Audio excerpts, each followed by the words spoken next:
Well, I'm getting ready to watch a video. Really? What? Oh, just some scary movie. You like scary movies? Uh-huh. What's your favorite scary movie? Welcome to Watch Mojo, and today we're counting down our picks for the bloodiest, most chilling deaths inflicted by the various Ghostface killers of the Scream series. If you haven't seen all 6 movies, beware of spoilers ahead. That's not funny. This isn't a comedy, it's a horror film. People live, people die, and you'd better start running. Number 20, Christopher Stone, Scream 6. What I'm really worried about is you. You've been coming here for 6 months now, and all we've really spoken about is how your sister isn't dealing with whatever happened to both of you a year ago.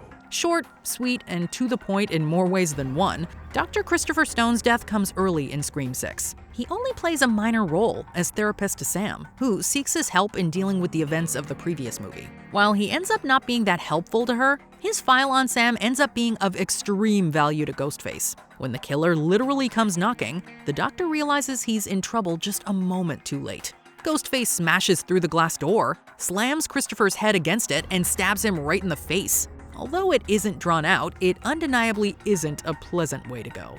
Through the nose. How messed up is that?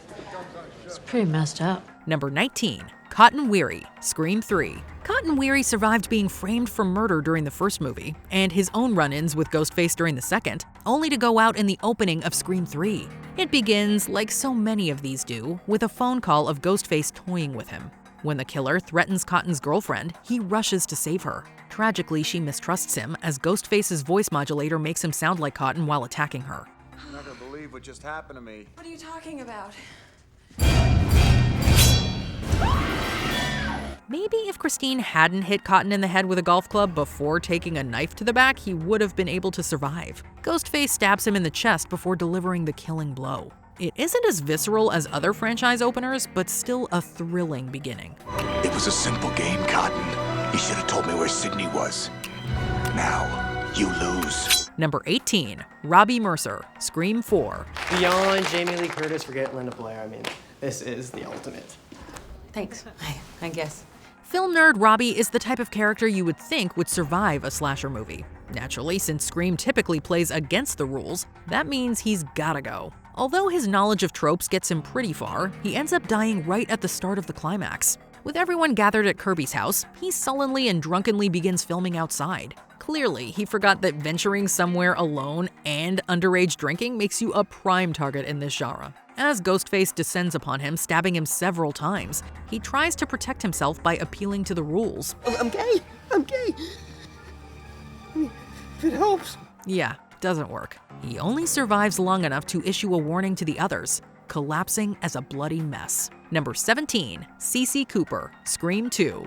Even if you're the responsible type, that won't always save you in this franchise. Cece Cooper stays home while her sorority sisters party, there to help if any need a ride. But this means she's home alone at night, a perfect victim for Ghostface. Do you want to die tonight, Cece? After calling the sorority house to begin his twisted game, Ghostface sneaks inside. What follows is a tense chase sequence that, sadly for Cece, leads upstairs with no option for escape. When he catches up to her, he stabs her in the back twice before throwing her over the balcony, with the fall delivering the killing blow.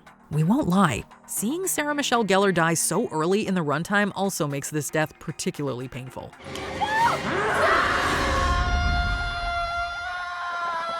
Number 16, Charlie Walker, Scream 4.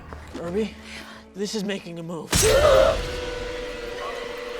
Fellow film bro to Robbie, Charlie is also one of the 2 Ghostface killers in Scream 4. Only, unlike other instances of multiple assailants, Charlie was never safe from his ally. He conspired with Jill Roberts to kill their friends, attempting to recreate the events of the first film and gain fame as the sole survivors.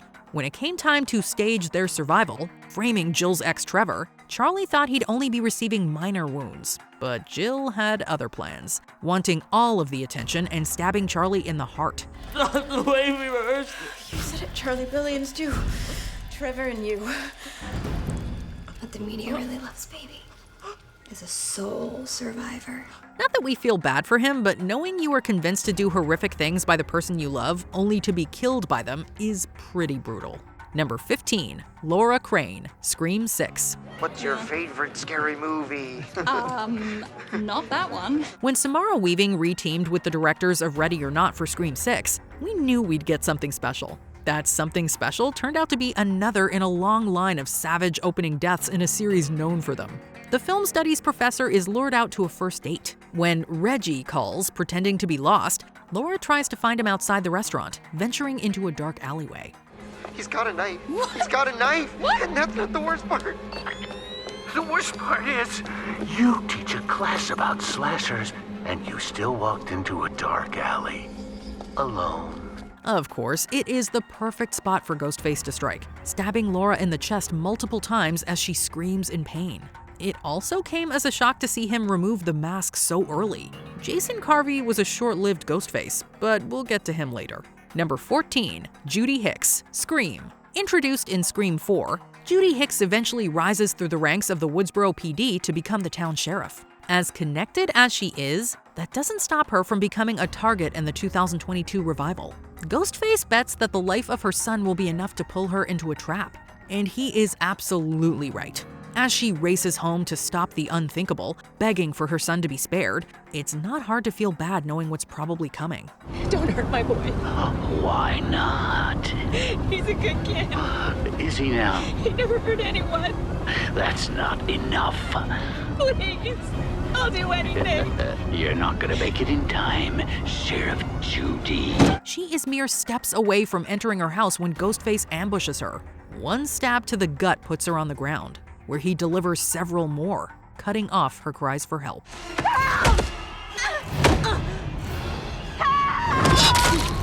Number 13, Anika Kayoko, Scream 6. Don't worry, I'll take care of it. I'm Frankie.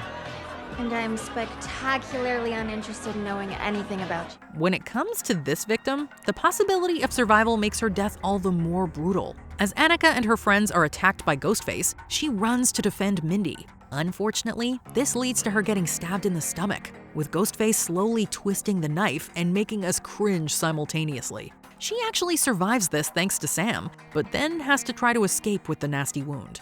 As she climbs across a ladder with safety and her friends waiting on the other side, Ghostface takes hold of the ladder to shake her off. Unfortunately, he's successful, and Anika falls to the alleyway below, smashing her face on a dumpster, killing her instantly. Number 12, Randy Meeks, Scream 2. So, Mr. Originality, how would you make it different? I'd let the geek get the girl. The franchise's original film geek, Randy's death was one of the saddest. After surviving the events of the first movie, Randy attempts to solve the case when another Ghostface begins terrorizing his college. After receiving a call from the killer during the day, he, Gale, and Dewey attempt to locate him. Unfortunately for Randy, he hits a bit too close to home when he starts insulting the previous movie's duo Stu and Billy. This causes Ghostface to lash out, pulling Randy into a news van. Why not set your goals higher, huh? You want to be one of the big boys? Huh? Manson? Bundy? OJ? When Randy tries to fight back, he ends up getting stabbed multiple times, with his blood flowing out of the van. Upon discovering his body, Courtney Cox's Gale delivers a truly chilling scream. Yo, man, who broke my window?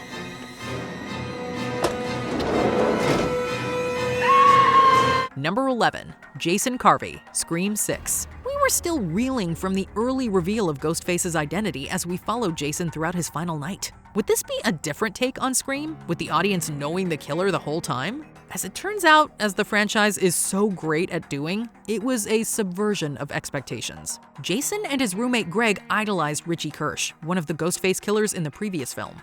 I just want you to tell me why you think you're doing this, in your words. We're finishing Richie's film. That's right, by killing Sam and Tara. They planned to finish his work, but the movie's true Ghostface had something else in mind. He calls Jason, toying with him and leading him to the dismembered body of Greg. He then stabs Jason multiple times, opening his stomach, in one of the goriest kills in the movie. But we have to finish the movie. Who gives a about movies? Number 10, Rebecca Walters, Scream 4. There are some characters you just know are gonna get it, and few personify that more than Rebecca from Scream 4. Kudos boss on being brave enough to drop off the professional map, and he plans on revitalizing your tarnished brand? Sidney Prescott's opportunistic publicist, Rebecca gets axed from her job for being an even more insensitive Gale than Gale. Unfortunately for her, GhostFace sees to axing her from life immediately after. You know, Rebecca, it doesn't sound to me like you're in the hospital. Sounds like you're in a parking garage. A dark and deserted parking garage. But if you want to be in the hospital, I'd be happy to put you there. Upon getting threatening calls from the killer in a parking garage, Rebecca tries to cut and run, only for GhostFace to do the same in a more literal sense.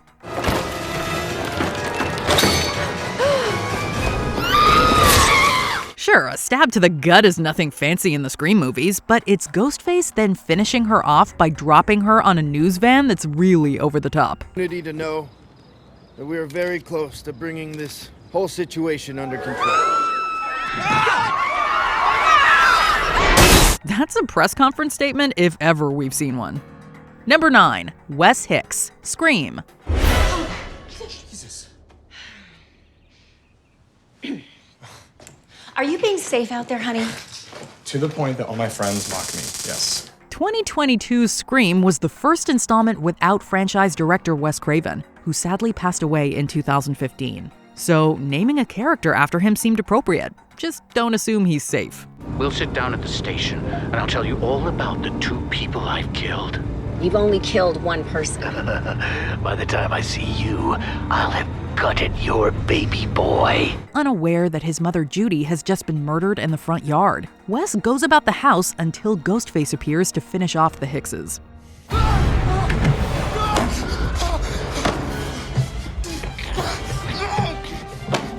Despite being the most prepared for an attack, Wes's taser is sadly just out of reach, and he ultimately gets it in the jugular. Seeing the blade's impression just beneath the skin is enough to make us cringe. But his demise sets up a fittingly meta tribute towards the end, as cast members old and new can essentially be heard toasting Craven in his honor. Hey, to Wes!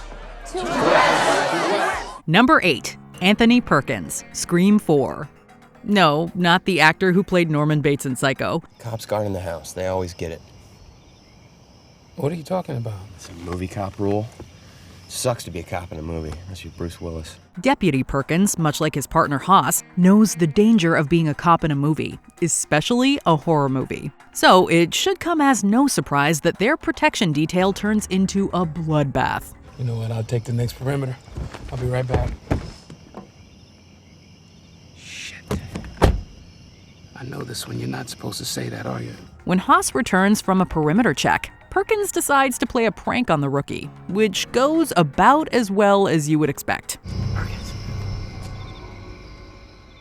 No! Oh. Damn it. You should have seen the look on your face, rookie. Haas is stabbed in the back, and Perkins gets it in the forehead of all places. For those of you doubting that he'd be able to walk around after that, this was reportedly inspired by a story Craven heard about a man taking himself to the ER with the same wound. Go figure. Bruce Willis. Number 7, Maureen Evans, Scream 2. Few Scream actors sell their death scenes quite as well as Jada Pinkett Smith.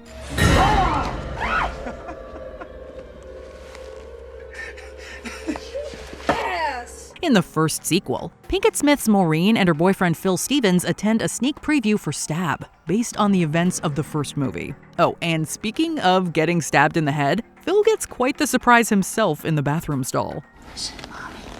Listen, Mommy. With everyone else wearing masks, Maureen doesn't think twice when Ghostface joins her wearing Phil's jacket. However, by the time she notices the blood, it's too late.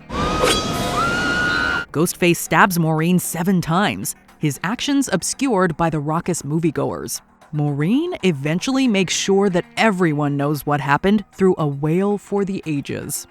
Number 6, Tom Prinze, Scream 3.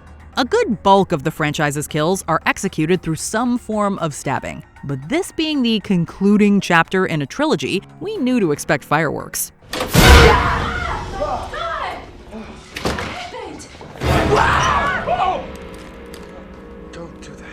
At a wrap party for the now-canceled Stab 3, some remaining cast members are harassed by GhostFace, who cuts the power to the house, except for the fax machine apparently. As the killer waits outside, suddenly the fax machine sends news to their face. It's a trap! Everybody outside! Outside where he can pick us off one by one? The killer prepares to grant mercy to only one of them. Incoming faxes from the killer regarding their fates spooks the lot, but none more so than Tom Prinze. He unwisely uses a lighter to read the remaining message before learning there's gas everywhere. Whoever smells the...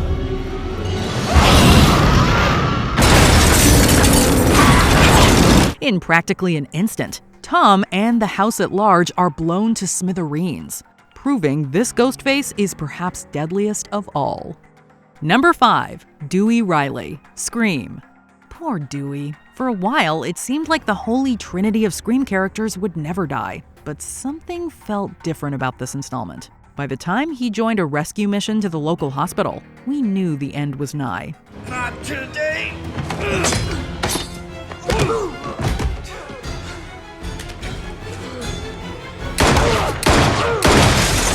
Thankfully, Dewey and Sam are able to save the latter's sister Tara and even put GhostFace down for the count. However, realizing the killer's probably wearing a bulletproof vest, Dewey goes back to finish the job. The head. What? You have to shoot him in the head, or they always come back. Dewey, who gives a I do. By all accounts, Dewey has GhostFace dead to rights, but a call from Gale distracts him long enough for the killer to strike.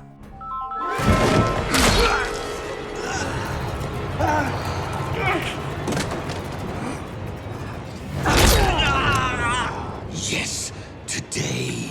Given Dewey's track record, the filmmakers made sure he gets doubly gashed on both sides to convince us he's really gone. It's an honor. Number 4, Olivia Morris, Scream 4.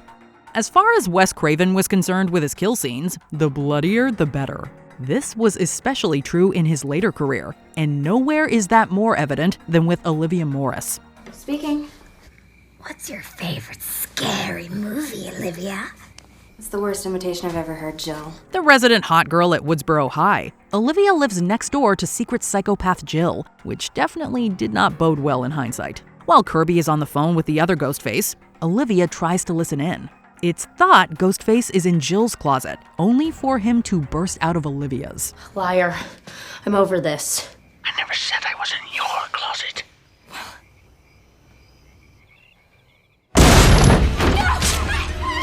With Kirby and Jill half helpless to watch, Olivia is put through the absolute ringer, thrown all over the room and stabbed everywhere, even the hand. By the time Sydney arrives, the walls are dripping blood, and Olivia's insides are outside. Do not look, okay? She said you were the angel of death.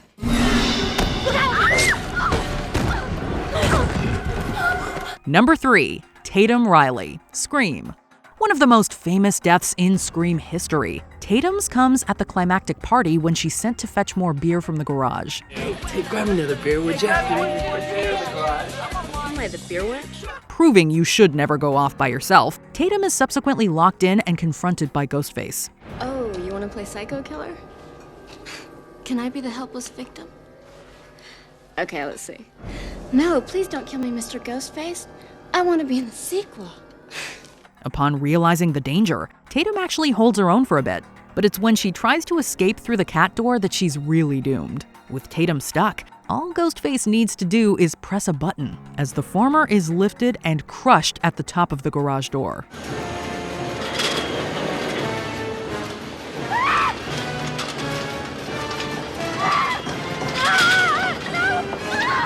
Garage doors would further prove to be deadly, as Jenny Randall has one come down on her back in Scream 4 before Ghostface finishes her off as well.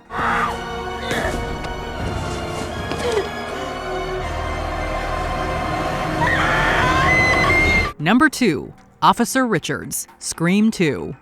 You'd be forgiven for forgetting about Officers Richards and Andrews, seeing as they don't have many lines in Scream 2. But you probably remember the former's death. And which one is Kevin Costner? The one on the right is Officer Richards. He is a Capricorn, divorced, father of 2. And the one on the left is Officer Andrews. He is a Gemini, single, but I think he's gay. Assigned to watch over Sydney, Richards and Andrews eventually attempt to escort her and her roommate Hallie to a safe location, only to be attacked at a red light by GhostFace. So where are you taking us anyway? If we tell you, we'll have to kill you. After the killer slashes Andrews' throat, he takes control of the vehicle and runs over Richards. Richards tries to hang on to the hood of the car, but it crashes into a construction site, sending a stray metal pipe straight through his head. It's a pretty terrible demise, and one almost out of Final Destination, but it never fails to get us. Is he dead? I don't think so. Before we continue, be sure to subscribe to our channel and ring the bell to get notified about our latest videos. You have the option to be notified for occasional videos or all of them. If you're on your phone, make sure you go into your settings and switch on notifications. Number 1. Casey Becker, Scream. You never told me your name. Why do you want to know my name? I want to know who I'm looking at. This death would already be shocking for the Drew Barrymore of it all, but the opening also makes sure to get us with a good amount of gore too. In fact, both deaths are so brutal that shots of the bodies had to either be trimmed down or sped up to avoid an NC-17 rating. Lucky for you, there's a bonus round. But poor Steve, I'm afraid he's out. After her boyfriend is horribly disemboweled in front of her, Casey does her best to avoid the same fate. Alas, with her parents in earshot, she's stabbed and robbed of her voice.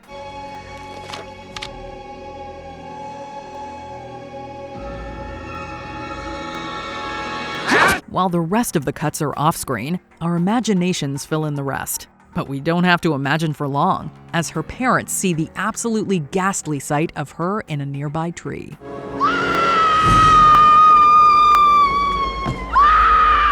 Are there any other gruesome demises we left off? What's your favorite Ghostface kill in the franchise? Share your thoughts in the comments.